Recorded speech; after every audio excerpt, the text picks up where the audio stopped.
이재명 대통령과 트럼프 대통령의 첫 한미 정상회담이 미국 백악관에서 열렸습니다. 한미 정상은 오벌 오피스에서 회담을 한 뒤 캐비닛 룸으로 장소를 옮겨 오차를 겸한 확대 회담을 진행했는데요.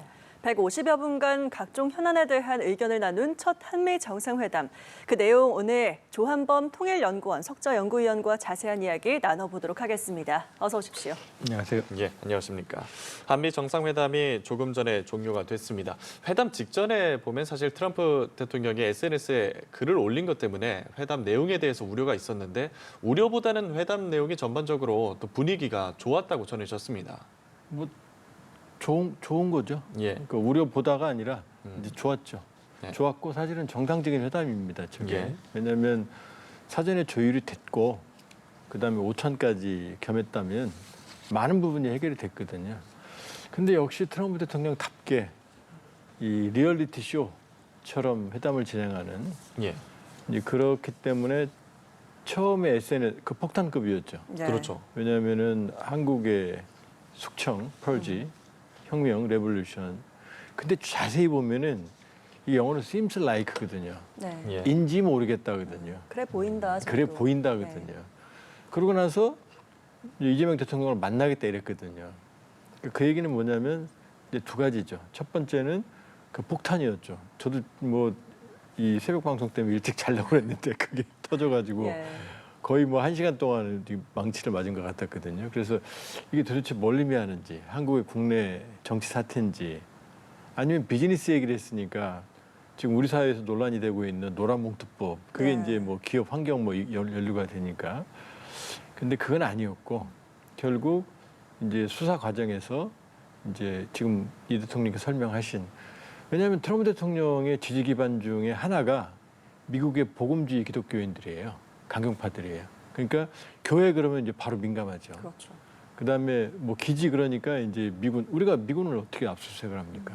이제 그 문제를 딱 던지면서 일단은 시선을 모아잡고, 왜냐하면 이 직전에 CNN 기자도 서울에서 보도하는 걸 보니까 지금 대한민국 서울이 숨 죽이고 지금 지켜보고 있다 이런 얘기를 하더라고요.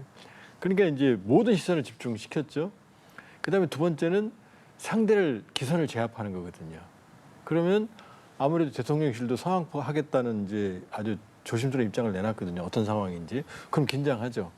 그럼 막상 협상에서 상대가 주눅 들거든요. 이제 그 두 가지를 노린 거라고 볼 수 있거든요. 지나고 보면 사실 해프닝이거든요. 그렇게 보면 역시, 그리고 이제 오늘도 또 자세히 보면 트럼프 대통령이 정상회담하면 CNN 같은 걸 보면은 행동 심리학자를 불러서 트럼프 대통령의 행동을 분석을 합니다. 예. 오늘도 장면이 있는지 모르겠습니다만 이렇게 악수를 하면 트럼프 대통령은 항상 상대방 손을 쳐요, 이렇게. 네. 아니면 어깨를 치든지. 그건 예. 뭐냐면 아랫사람 윗사람한테 그렇게 못하거든요. 그렇죠. 그건 먼저 상대를 제압합니다. 그 푸틴을 알래스카에 만났을 때도 만나면 손을 탁탁 칩니다. 김정은 만났을 때도 툭툭 치고. 김정은은 두 번째 만날 땐 자기도 쳐요. 따라서. 예, 그러니까 지금 장면이 저 나오네요. 장면입니다. 저 장면. 그러니까 항상 자기가 우위에 있다는 걸 보여주는 거거든요.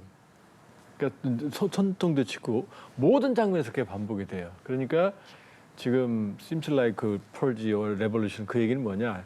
숙청, 그 얘기는 역시 말씀드렸듯이 이 리얼리티 시점 관심 집중, 그다음에 상대의 제압. 그런데 지금 이재명 대통령 표정을 보면 크게 주눅은 안 들었거든요. 예. 그리고 이제 기내 회담 직전 기내 기자회견에서 책 읽어봤다. 트럼프 대통령 협상의 기술. 거기 다 써 있더라.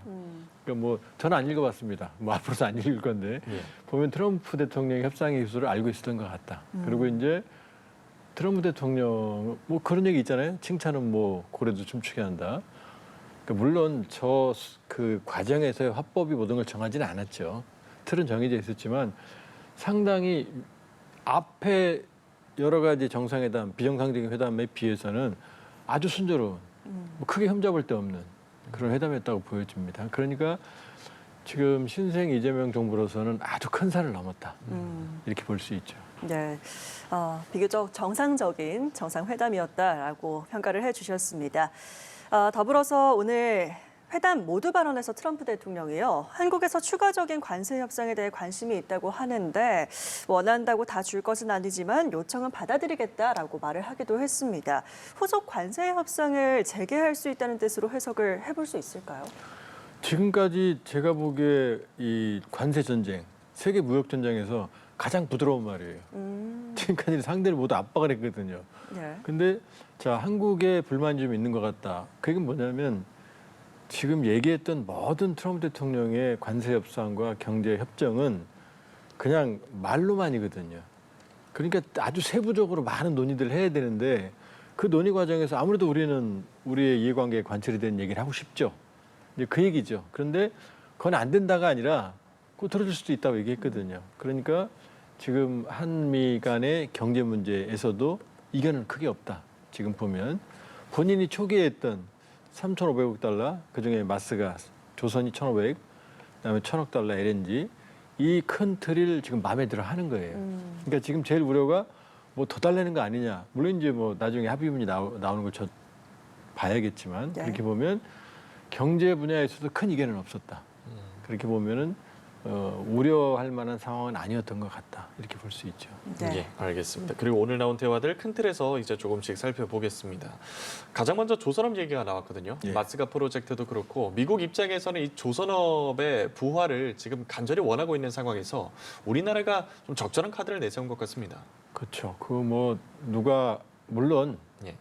그동안 조선업 경쟁력을 살려온 경제인들, 그다음에 조선업 노동자들, 그분들, 그다음에 정책적 지원 이런 것들이 결합된 거죠. 예. 그러나 사실은 절묘한 상황에서 우리가 카드를 가지게 된 거다. 왜냐하면 지금 미국의 고민은 오바마 정부 때 피부터 아시아 중시부터 트럼프 일기 인도태평양 더 확장됐어요. 그다음에 바이든 정부 때 세계 민주주의 정상회의 이게 다 중국을 견제하는 거거든요. 그다음에 트럼프 지금 2기 때는 아예 국방 안보 전략서 3월에 임시 전략서가 나왔거든요. 9월에 이제 본편이 나와요. 거기에 보면 중국만 잡겠다. 그러니까 쉽게 말하면 한 놈만 팬다라는 전략이 그대로 들어있거든요. 예. 그러면 이걸 위해서는 해양 패권을 유지해야 되거든요.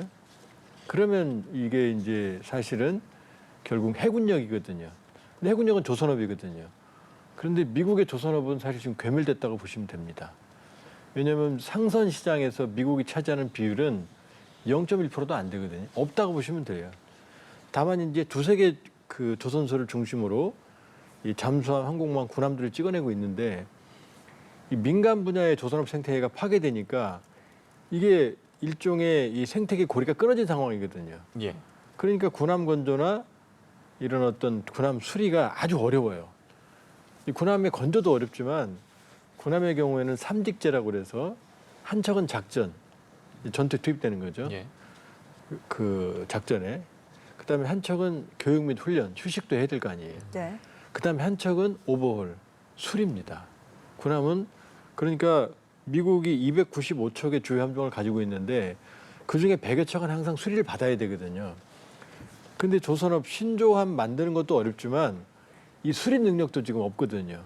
그러니까 해외에 지금 줘야 되는데 군함은 또 민감하기 때문에 아무 나라나 못 주거든요.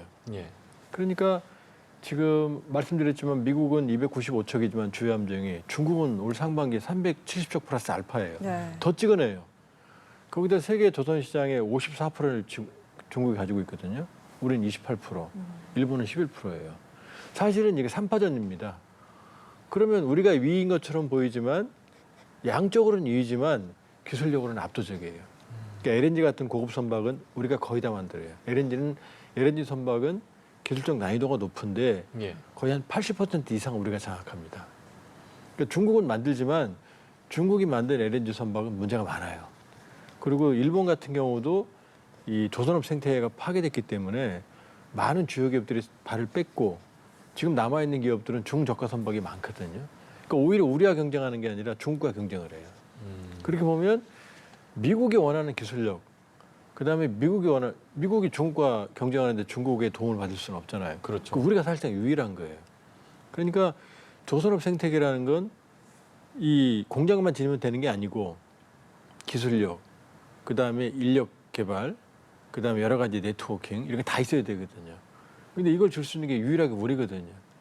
그러니까 대한민국이 도와주지 않으면 미국의 조선업은 부활할 수가 없고 그러면 군수 쪽의 신조함 건조도 어렵고 함정 수리도 거의 안 되는 거예요. 지금 급속하게 노후화되는 거거든요. 그러니까 미국의 질적인 우위가 급속하게 약화되고 중국의 양적 우위를 바탕으로 질적 우위까지 가져가게 되면은 지금 뭐 양안 이건 뭐 인도태평양 전략 이건 다 안 되는 거거든요. 그러니까 마스가는 절묘한 카드다. 그리고 그건 미국으로서는 절박하다.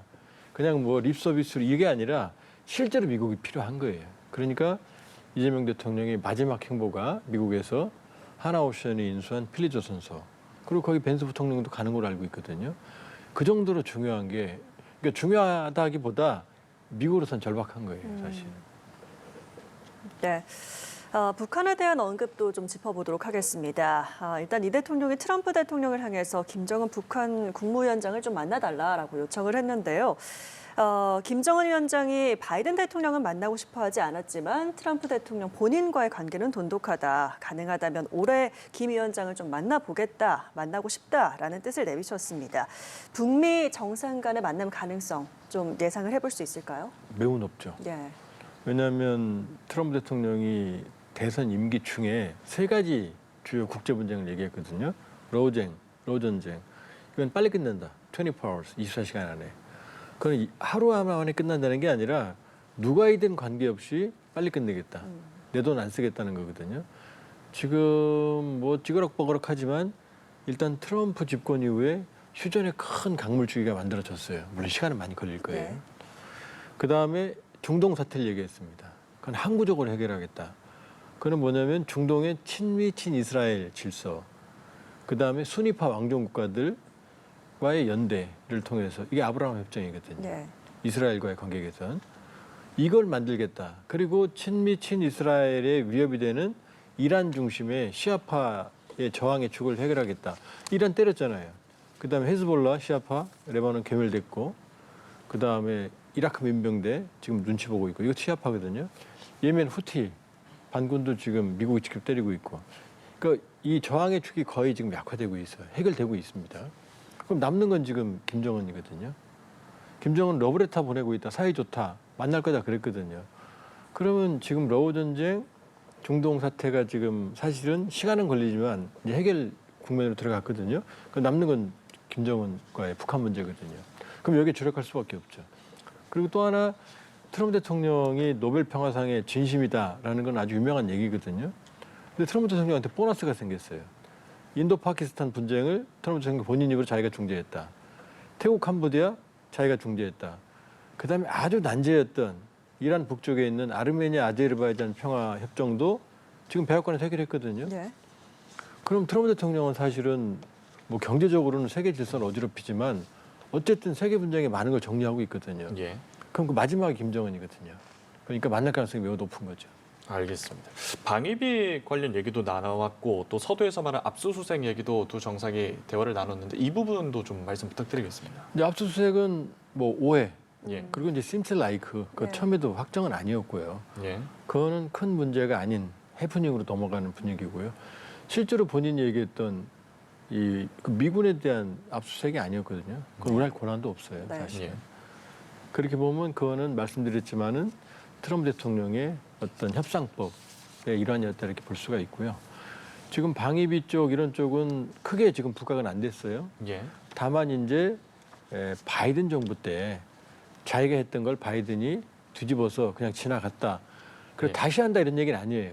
음. 그 얘기는 이제 아직은 안 나왔어요. 합의문을 봐야 되겠지만. 그리고 이제 주한미군 기지에 대한 뭐 소유권 문제 이 얘기도 제가 보기엔 그걸 달라가 아니라 우리가 그만큼 유지하는데 임대료를 내는 게 말이 되느냐 이 얘기였던 것 같아요. 예. 소유권을 달라는 게 아니라 영구 임대 그러니까 임대는 그냥 해줘야 되는 거 아니냐 이게 지금 복선이 숨어 있는 거죠. 임대료를 계산하지 마라. 요 정도지 뭐 실제로 소유권을 달라. 그 소유권 받아서 뭐 어떻게 하겠습니까? 그러니까 지금 방위비 문제, 주한미군 주둔 분담금 문제도 제가 보기에 트럼프 대통령 말을 봤을 때 예. 아주 큰 이견은 것 같지는 않다.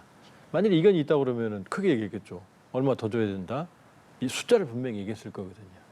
네, 한미 정상회담과 관련한 내용들 방위비 이야기까지 한번 나눠봤습니다. 조한범 통일연구원 석좌 연구위원과 자세한 얘기 나눠봤습니다. 오늘 말씀 여기까지 듣겠습니다. 고맙습니다.